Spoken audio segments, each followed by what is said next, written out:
What's up, my friend? Hey there, hey, can you see me? How are you doing? It's another beautiful day. For me, it starts with being forced to stay like this. Oh, don't worry, don't worry. My friend is almost fainting when I say I'm being forced. Okay, good episode. Today we have those videos that might blow your mind or leave you in a position like this before we reach the end. Interesting soul, all these videos, they are here for us, me and you, to react to them together while spreading love among all earthlings. Peace, trying to understand how people can live with honesty and forgiveness with one another. Now, interesting soul, there is one more thing. Here, we acknowledge the maker of everything, of these animals, of yourself, of us here, and that creator. We always acknowledge them before we start with a word of thanks. And that comes after we have heard from the book of wisdom. I'm sure if it's your first time, you might not know the book, but the book, my friend, the English people call it the Bible. Today, this is what it says. What is man? That you are mindful of him, the Son of Man, that you care for him. You made him a little lower than the heavenly beings, and crowned him with glory and honor. You made him ruler over the works of your hands. You put everything under his feet. This is amazing. My friend, that is from Psalm 8:4 going down. Let's give thanks to the creator of man. Thank you, wonderful Father, wonderful creator. Thank you for our lives. Thank you for your child, today's viewer, Father. Through this video, my Lord, may you extend your blessings and love in their lives. Forgive them all their sins, this viewer, and help them to carry all their burdens, Father. Be with us and fill us with your spirit as we react to these videos. And help us to spread this love to the whole world, Father. In your holy name, Jesus, we do pray, trusting and believing. Amen. Interesting, sir. Yes, David. Good vibes of the way. Oh my God, look at this. A 200 million years old petrified UFO was found on the ground in some place here. My God. How did they know it is 200 million years old first? Maybe it had their birth certificate there. And this one was this UFO seen on another place hovering over some grass. Maybe they were getting them for their cattle. Or what do you think, my friend? This is crazy, unbelievable stuff. Oh, even more mysterious. Look at this. Now some guys who have privilege to travel in an airplane, they came across this thing in the sky also moving. Some UFO. Look at this. Oh, maybe also the aliens who are traveling to some place. Who knows? All for entertainment purposes, my friends. Oh, a dangerous UFO video. Are you seeing this? What's dangerous? Is it the UFO or the... Oh my God. This is crazy. Are you seeing that video?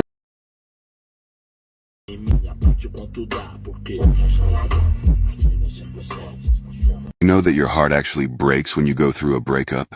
Broken heart syndrome is a real thing. Its official name is Takotsubo cardiomyopathy, and it was discovered in Japan. It's a condition in which your heart muscle weakens in response to severe emotional distress. And it gets its name from the Japanese pot used to trap octopuses because the heart left ventricle balloons in a similar shape. Everything's named for a reason. While it's usually reversible, prevention is key, and managing your stress through mindfulness, exercise, and good sleep can help protect your heart from this and other stress-related conditions. Further proof that emotional health is strongly tied into physical health. Be well. I found this piece at Goodwill, and it appears to be made in China, possibly the 60s, maybe the 80s. But it's very interesting if you look on this map. So you have America, you have Africa, which looks very different, Asia, and then if you look closely, Tartaria is in the Asian continent, very close to the North Pole. And North America has a golden inscription. There's a sea serpent in the ocean. Whoosh. Oops. So we have South America, which has a different spelling. It's got a weird creature there in the ocean. Is that Leviathan? I don't know. Of course, we have Africa. But then if you look at the South Pole, you have all these creatures. There's like a winged horse, regular horse. There's what looks like maybe a rhino with a point on the top. Very weird. Look at all that landmass that looks usable that's in the South Pole. And then there's a weird sea creature there by Peru. Very interesting.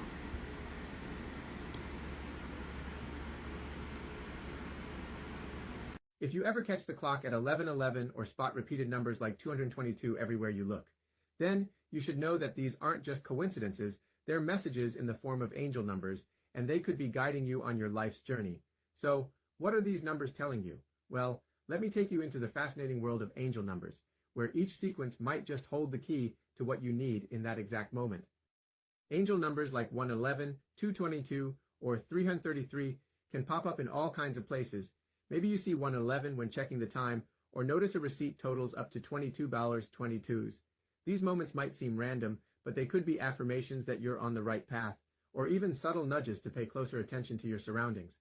For example, sending a text at 11:11 might feel like a simple daily task, but it might also be confirming that your thoughts at that moment are perfectly aligned with your true path. Sometimes these numbers carry more urgent messages. Imagine you're planning a trip somewhere, but you keep seeing the number 444.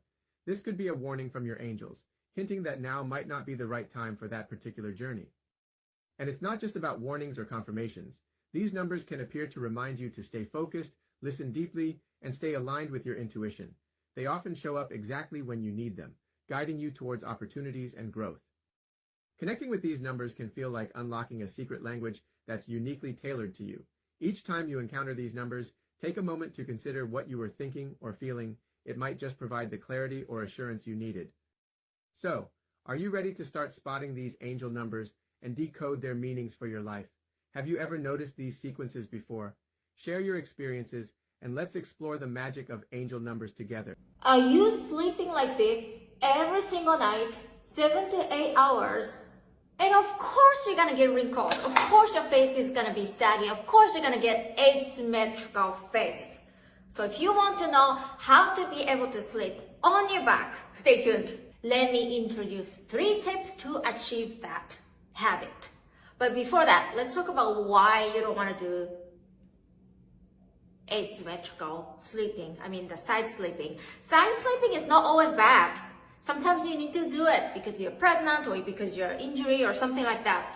But if you keep doing it every single night for the rest of your life, like every night, it's gonna definitely cause asymmetrical face because facial bones moves, especially that jaw. By the way, I will give you a tip for side sleepers to not mess up the jaw at the end. Tip number 1 for back sleeping. This is the most game changer for me. I've been using this side sleeping support pillow for 7 years or so since I came to USA. I introduced this and then I've been hooked. I've been trying so many other back sleeping pillow, but always I come back here. Always come back to this because it has the highest angle. So I'm not doing like this. It's just regular pillow, but it has a block here. So if I do side sleep a little bit, slight side sleep, soft side sleep, it kind of stops me. It doesn't mess up my jaw either. So I've been liking it. I think I one day brought this to Japan even because I really couldn't. Because I noticed when I'm not using it, I'm using a hotel pillow, I felt so asymmetrical. I felt the difference. So one day I brought this even to trip. Highly recommend it because Black Friday. Tip number 2. You can use some kind of leg pillow. I mean, I just made it from this towel, so you can make it by yourself. You use thicker, bigger towel to wrap it up and make it a pillow and put it on the leg. That helps stabilize the good position. Number 3, to support back sleeping habit, body posture. Yes, the reason why you want to do side sleeping is your body is asymmetrical, right? So it is super important to try, at least try, I'm trying to have symmetrical body, right? Like a pelvis. Yep. So whenever you are standing, like leaning on one side only, try to alternate or 50-50. I always say 50-50 chewing, right? When you eat something, you want to use both cheeks at the same time. 50-50, 50-50, chew. Same as for walking, standing, sitting. Sometimes when I'm sitting, my butt, only one side is like tilting. I'm doing like this. So be mindful about body posture. That helps back sleeping too. Speaking of back sleeping benefits, the biggest one I would say, no more sleep wrinkles, but the biggest one is jaw. You don't want to mess up the jaw when you're sleeping, because that's gonna definitely cause any asymmetry. Any asymmetry, like bigger eye open, like this is down, this is up, or something like that. Anything comes from this jaw. So the tip for side sleepers, you do not want to mess up the jaw.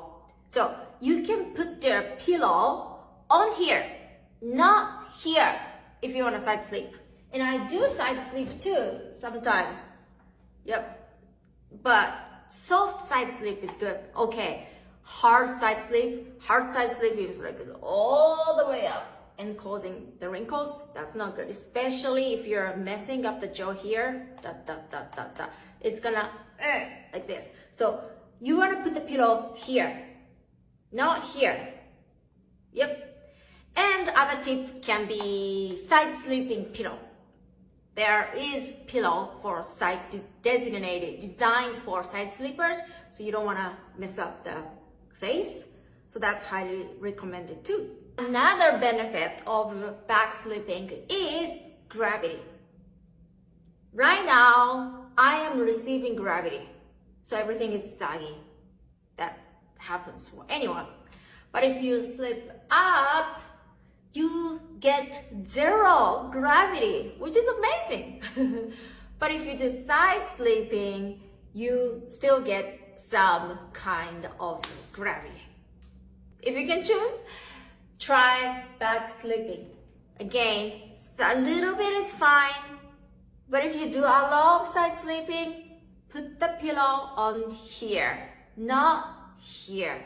So remember that time that Abraham destroyed all of his father's idols? What? I don't remember that being in the Bible. That's because it's not in the Bible. But in the Quran, we're reminded about how God gave Abraham his understanding before he became the father of many nations. Reminded? Well, yeah, because even though this story didn't make the cut for the Bible, it's still a very well-known midrash. Midrash is a very particular form of Jewish rabbinical exegesis. It comes from the root word darash, which means to seek out or inquire. It's a way of interpreting the biblical text that's used in the Talmud, for example. And this story in particular comes from Genesis Rabbah, which was written sometime between the 4th and 6th century CE. Because remember, during Muhammad's time, most devout people knew many of the stories, most of which have been lost to us due to,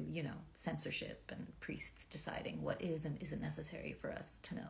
But anyway, let me tell you the story. So before Abraham made it to Canaan and became the father of many nations, he lived in Ur with his father Terah, the idolater. And Terah wasn't just any old idolater. He was actually a salesman of idols. Think of Terah like a modern-day crystal shop owner. And one day, Terah had to go out, so he put Abraham in charge of the shop. But see, even though Abraham was still young at this point, he already had this sense of something being wrong about the way that they were living their lives out in Ur. So a man comes into the shop to purchase an idol, and Abraham is like, how old are you, man? I'm about 50, maybe 60, but who's counting? My father literally made the idol that you're trying to purchase yesterday. So you're literally a 60-year-old man trying to worship a one-day-old thing.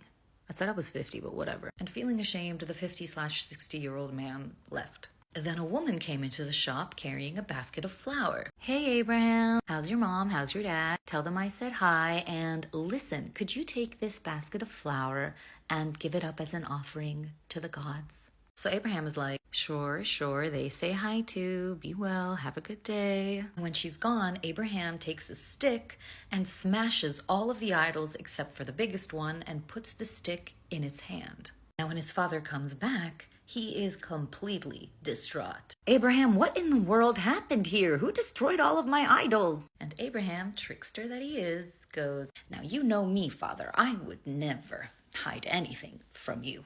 See, what happened is this woman came into the shop and she was carrying a basket of fine flour. And she asked me to offer it up to the gods. And when I did offer, one of the gods was like, I want to go first. And then another god was like, no, I want to go first. And then they all start fighting until the biggest one gets up and just smashes them all to pieces. Now, as adorable as this story is, Terah was not amused. Are you making fun of me, boy? Are you telling me these statues know some shit? And Abraham is like, ha! Do your ears hear what your mouth is saying, sir? Very big gotcha moment for Terah. But no parent likes to be shown up by their own child. So in the Midrash, Terah then decides to take Abraham to Nimrod to challenge him even further. But in the Quran, there's a little bit more of a back and forth, where Abraham is like, well, why don't you ask them? They're your gods, aren't they? Can't they speak? And in the Quran, the whole village is kind of there watching Terah and Abraham battle it out. So they're all taken aback and they're like, oh my goodness, Abraham, you know they can't speak. So Abraham is like, so they have no power to benefit or to harm you, and yet you worship them? You have incurred shame by worshiping idols beside God. Don't you understand? Needless to say that the people did not like this, and they were plotting to burn Abraham to death. But God protected Abraham by allowing the fire to be cool and safe for him. Now in the Midrash, fire comes into play when Abraham is taken to see Nimrod. And Nimrod is like, ah, Abraham, a wayward youth, come, let us worship the fire. And Abraham's like, okay, then let's worship the water too, since it extinguishes the fire. Fine, let's worship the water. Well, if we're going to worship the water, then we might as well worship the clouds that bear the water, right? Fine, let's worship the clouds. Well, if we're going to worship the clouds, then let's worship the wind that scatters the clouds too, right? I mean, it only makes sense. Okay, we'll worship the wind. Okay, but then, hear me out, then we should also worship man because he withstands the wind. Okay, now you're just talking nonsense. I only bow to the fire, and I will throw you into it. Let the God that you bow to come and save you. And Abraham was thrown into the fire, and of course, he was saved. Now, even though the writing of Bereshit Rabbah predates the Quran, the text itself was edited and changed and added to over time. And there is a lot of contention around whether or not this story was added before or after the writing of the Quran. So whether these stories take from one another or not is unclear, but what's more likely is that both of these stories are sourced in earlier Judeo-Christian apocrypha and mythology. Now, the Midrashic account also has this very subtle, morbid framing in that Haran, Abraham's brother, dies in front of his father, Terah, at the very end. So it's set at the beginning and then it happens at the very end because Haran says that he stands with Abraham, and after Abraham is saved from the fire, Haran is thrown in the fire and he is not saved because essentially he was ready to stand with Nimrod or Abraham depending on the outcome. But the Quran story is focused on Allah's superiority and the falseness of the other idols. Now, if you were to ask me, the only real superiority is alien superiority, but that's just me. But what do you think? And if you're a Christian, have you heard this story before? Okay, love you, bye. Not what I usually post, but then again, this is kind of weird. Went to the window, I'm in South America for work, to close my blind, 5:54 p.m., Medellin, Colombia, and here it is. It's just this sphere moving north to south, and I was able to track it. I actually got a couple of still shots as well, but after it goes down below the horizon, I could still see it, but it didn't pick it up on video very well. It went, it was lighter than the distance. But what is this thing? What's the weirdest thing that ever happened to you that made you think that God was real? In 2018, it was winter 2018. Me and my wife, we just celebrated 1 year anniversary a couple months ago. And we were going through it financially because I had lost my job and she wasn't working at the time. She was doing hair here and there. And my son was turning 1. But at that time, my wife wasn't breastfeeding no more. So we was using formula, and we had no formula. We had no food. We had no money to get any food. And through all the conversations that I had with my wife, I thought I told her this story that I'm about to tell y'all. But I remember it like yesterday. She was in the kitchen, and I was in the living room. Our apartment was so small that it was like a living room, but a whole apartment in New York City. You know how it is. You take a step, you in the kitchen, you take a step, you in the bathroom, you take a step, you in your room. That's how small the apartment was. And she was feeling discouraged, and I told her a story about a lady named Servalme. This lady is from Haiti, and she and her 7 kids were living in poverty in Haiti, and they barely ate anything on a daily basis. On some nights, they had to use salt water to stay alive so that the kids wouldn't die. And then one day, their mother goes to all her 7 kids and she said to them, "Tell me what you guys want to eat." So the kids is like, "What are you talking about, Mom? Like, the cat is sleeping on the dish right now. Like, there's nothing for us to eat." Savame was like, "No, tell me what y'all want to eat." Some said they want to eat rice. Some said they want to eat meatballs. Some said they want to eat chicken and the top tier Haitian food. They named a couple of dishes, and then Savalme said, "All right, stop at the meatballs." The meatballs is called boulette in Creole. In Haiti, when children go to school, they come back in the middle of the day for lunch. They actually go home and then they go back to school again. She told her kids that the food would be prepared on that day when they came back for lunch.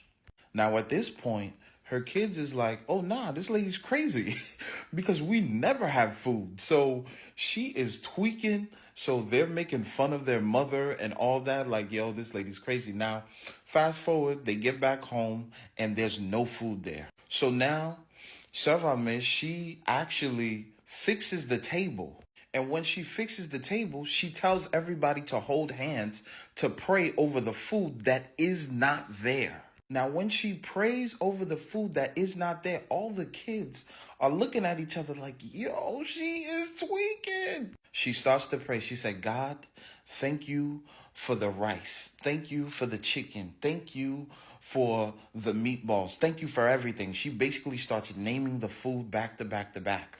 She says amen. And I kid you not, there is a lady that is coming down the road to her house yelling her nickname. I'm not going to say her nickname. They start yelling her nickname. She started yelling her nickname. And she was like, "Gamuna réveillem à 5 heures matin pour m'porter manger ça baou." Now, what that means is God woke me up at 5 a.m. to bring you this food. That lady brung everything that they had on their list to her house, cooked and ready for the kids to eat by the time lunchtime came and they could go back to school and come back home and get some more food. The lady that made the food was like, "The Lord woke me up this morning and he would not let me sleep. He told me to make this food for you," because Haitians are dramatic. "He told me to make this food for you and bring it to you and make sure I brung it before 12. There are no cars in Haiti. She brung her staff with her, basically her maids with her. They were carrying it on top of their heads. They brung the food, and her kids, till this day, she's gone on to be with the Lord. Her kids till this day tell this story.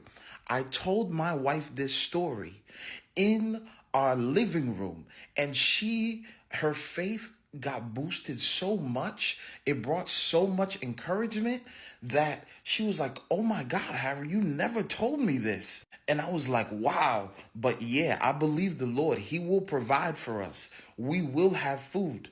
Do you know, the night didn't end. There was a brother in Christ that called my wife and said, the Lord told me to send you $500. My wife shops in bulk. $500 in 2018 bought us groceries for the month, wipes, diapers, and the rest of the formula that we would need for our son until he turned 1, because after he turned 1, he wasn't drinking formula no more. So we had need of nothing, all because we trusted the Lord. I told her that story, and I hope it blessed you. But I told her that story, and she got so stirred up that we were in agreement, like, yo, we are not going hungry. Our baby is not going hungry. Yes, I don't have a job. Yes, you don't have a job, but the Lord is our provider. Man, when I tell you, the Lord is a provider, the Lord is real, Jesus is real. After that day and the days coming forward, in Jesus' name, after that day, we have never lacked in our house. We always have food. We always have water. We always have supplies. We always got a roof over our head. By the grace of God. Man, I just got stirred up by telling the story. But yeah, man, the Lord is real. God bless y'all. If you stay till the end of this video, I hope that brung some energy to your faith. Just have faith in Jesus. He will take care of our needs. He has all the abundance. He is the abundance. See y'all in the next video, God willing. It's midnight in Antarctica, and this is what it looks like tonight.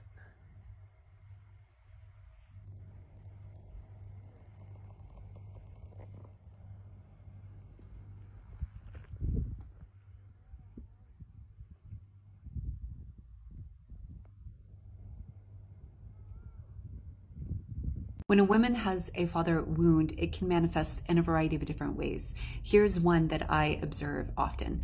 A woman grows up with a father that either doesn't speak up, doesn't protect her, or isn't around or isn't available.